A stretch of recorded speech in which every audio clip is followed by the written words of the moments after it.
नमस्कार दोस्तों, यदि आप बिहार पुलिस में होम गार्ड नई भर्ती का इंतजार कर रहे थे तो फाइनली आपके लिए एक बड़ी अपडेट है और ऑनलाइन आवेदन करने का भी इसका डेडलाइन आ चुका है। होम गार्ड नई भर्ती को लेकर पूरी अपडेट मैं बताऊंगा। इस भर्ती का फॉर्म कौन लोग भर सकते हैं, आपकी योग्यता क्या होगी, उम्र सीमा क्या है, साथ में इसमें चयन प्रक्रिया कैसे होगा, दस्तावेज क्या क्या लगेंगे ऑनलाइन आवेदन करने में, चयन प्रक्रिया तो बताऊंगा है।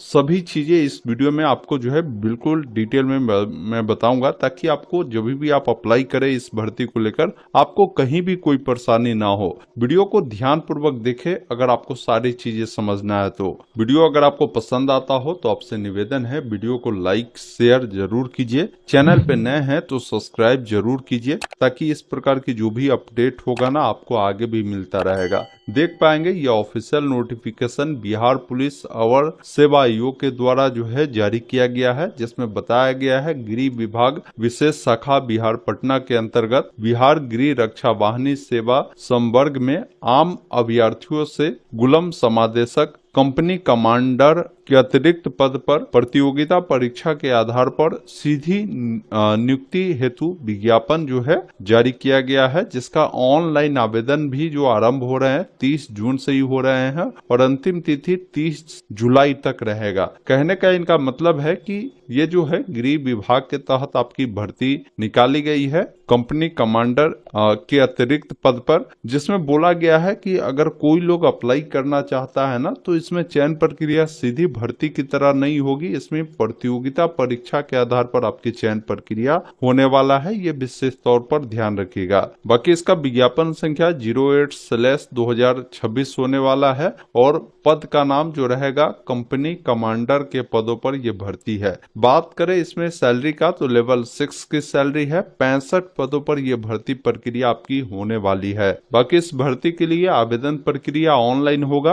ऑनलाइन ही अभ्यर्थी को ऑनलाइन माध्यम से फॉर्म को भरने की आवश्यकता होगी। बात करें आपकी पात्रता की तो इसमें फॉर्म भारतीय नागरिक मतलब आप किसी भी राज्य से आते हैं फॉर्म को भर सकते हैं। पुरुष महिला ट्रांसजेंडर ये सभी प्रकार के लोग जो है फॉर्म को अप्लाई करेंगे। शैक्षणिक योग्यता की बात करें तो शैक्षणिक योग्यता 1/8/2025 तक किसी मान्यता प्राप्त विश्वविद्यालय से स्नातक की परीक्षा पास होने चाहिए। मतलब इस भर्ती का फॉर्म भरने के लिए स्नातक पास लोगों को मौका दिया गया है। उम्र सीमा की बात करें तो 1/8/2025 के आधार पर होगा। बात करें उम्र न्यूनतम क्या है तो न्यूनतम बोला गया है कि अगर जनरल के कोई पुरुष है तो उनका 20 वर्ष से लेकर 37 वर्ष होगा, और कोई महिला जनरल के है उनको 20 से लेकर 40 वर्ष रहने वाले हैं। पिछड़ा वर्ग के पुरुष महिलाओं के लिए 20 से लेकर ये 40 वर्ष रहेगा, और SC ST के पुरुष महिलाओं के लिए 20 से 42 वर्ष रहने वाले हैं। बाकी उम्र में जो छूटे मिलता है वो आपको मिलेगा ही।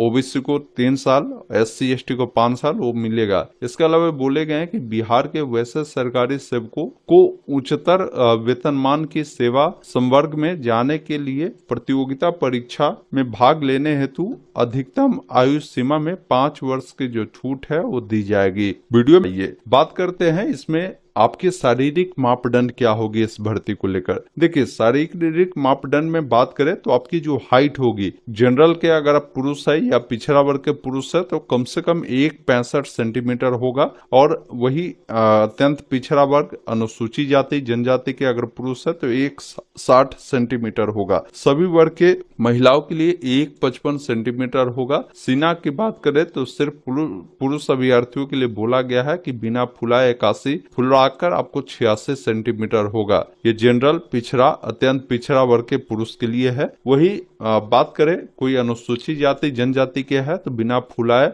79, फुलाकर 84 सेंटीमीटर आपके होने वाले हैं। महिला अभ्यर्थी के लिए सिर्फ वजन देखा जाएगा, ये भी विशेष तौर पर आपको ध्यान रखना है। बात करते हैं इसमें आपकी चयन प्रक्रिया कैसे होगी तो लिखित प्रतियोगिता परीक्षा के आधार पर इसमें जो चयन प्रक्रिया है वो होने वाला है। सबसे पहला स्टेप आपका क्या होगा कि प्रथम चरण में प्रारंभिक परीक्षा होगी जिसमें 200 अंकों का प्रश्न पत्र होगा और बोला गया है कि कुल प्रश्नों की संख्या 100 होगी। मतलब एक प्रश्न 2 अंकों का होगा, 2 घंटे की इसमें समय आपको दी जाएगी। अब ये जो आपके प्रारंभिक परीक्षा प्रथम चरण में जो होगी, जिससे जो प्रश्न पूछे जाएंगे सामान्य ज्ञान एवं समसामयिक मुद्दे से संबंधित प्रश्न होंगे। इसमें कम से कम 30% अंक प्राप्त करना होगा। उससे कम अगर आप लाएंगे तो मुख्य परीक्षा के लिए आप असफल घोषित कर दिए जाएंगे। उससे कम ऐसे भी होगा तो प्रारंभिक परीक्षा में ही आप फेल हो जाएंगे, लेकिन इससे अधिक आता है तो आप मुख्य परीक्षा में भी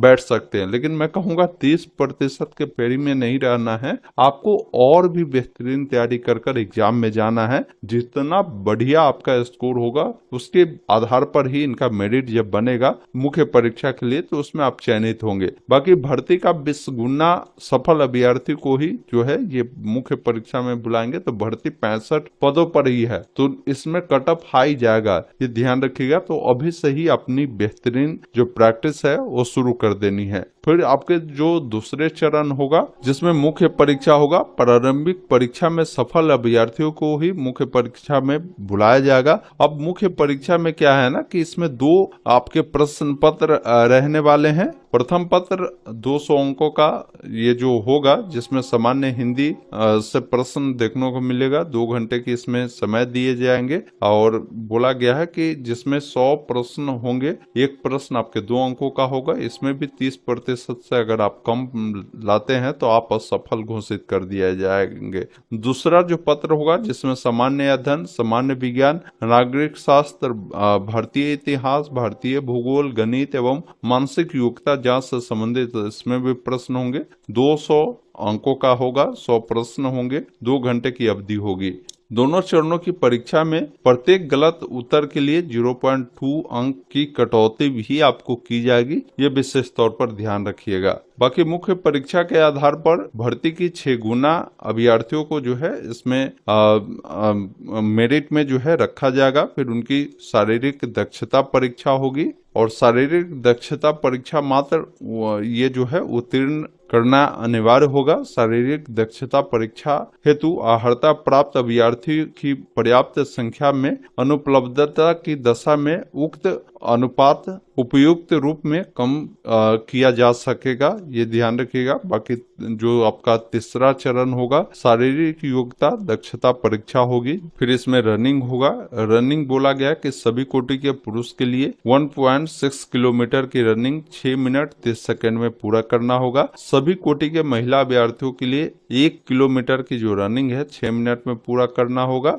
ऊंची कूद की बात करें तो बोला गया कि सभी कोटि के पुरुष के लिए न्यूनतम जो है ये 4 फीट है। इससे कम अगर करेंगे तो आप असफल घोषित कर दिए जाएंगे। और सभी कोटि की महिलाओं के लिए न्यूनतम 3 फीट है, उससे कम होगा तो फिर आप फेल हो जाएंगे। बात करते हैं इसमें लंबी कूद जो होगी, सभी कोटि के पुरुष के लिए बोला गया 12 फीट, इससे कम पर फेल माने जाएंगे। और महिलाओं के लिए 9 फीट है, इससे कम पर फेल माने जाएंगे। गोला फेंक की बात करें तो पुरुष के लिए 16 पाउंड का गोला जो है आपको 16 फीट फेंकना होगा, इससे कम पर आप फेल माने जाएंगे। और महिलाओं के लिए 12 पाउंड का गोला फेंकना होगा 10 फीट, इससे कम में आप असफल घोषित कर दिए जाएंगे। बाकी अंतिम मेधा सूची जो आपकी बनेगी उसमें बोला गया है कि लिखित परीक्षा में प्राप्त अंकों के आधार पर मेधा सूची जो है वो तैयार किया जाएगा। मतलब इसमें जो ये बाकी परीक्षा ही ये उत्तीर्ण करना अनिवार्य है, लेकिन मुख्य रूप से लिखित परीक्षा में जो भी मुख्य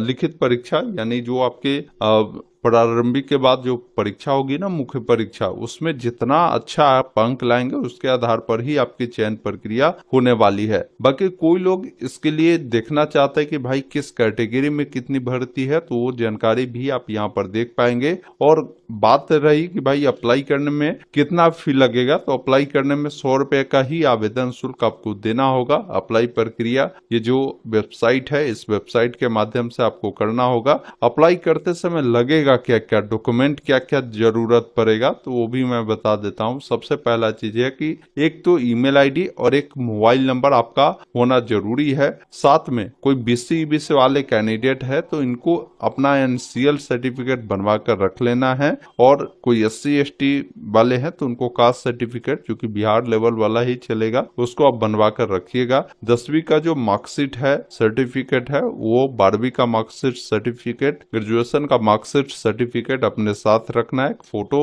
और एक सिग्नेचर रखना है। यही डॉक्यूमेंट रेडी रखिए जिससे आप आसानी से इस भर्ती के लिए अप्लाई प्रक्रिया को पूरा कर सकते हैं। बाकी रजिस्ट्रेशन करते समय ध्यान रखें कोई गलती अगर रह जाता है, रजिस्ट्रेशन कर दिए हैं पेमेंट भी कर दिए हैं तो वैसे स्थिति में ऐसा नहीं कि उसको रखना है, उस रजिस्ट्रेशन को कैंसिल कर फिर से दोबारा से रजिस्ट्रेशन करना है सही जानकारी के साथ। तो ये ओवरऑल जानकारी था, मैंने आपको सभी जानकारी बताया। इस नोटिफिकेशन को वीडियो डिस्क्रिप्शन में दिए गए लिंक से डाउनलोड कर जानकारी को पढ़ सकते हैं। बाकी इस वीडियो को शेयर कर दीजिए।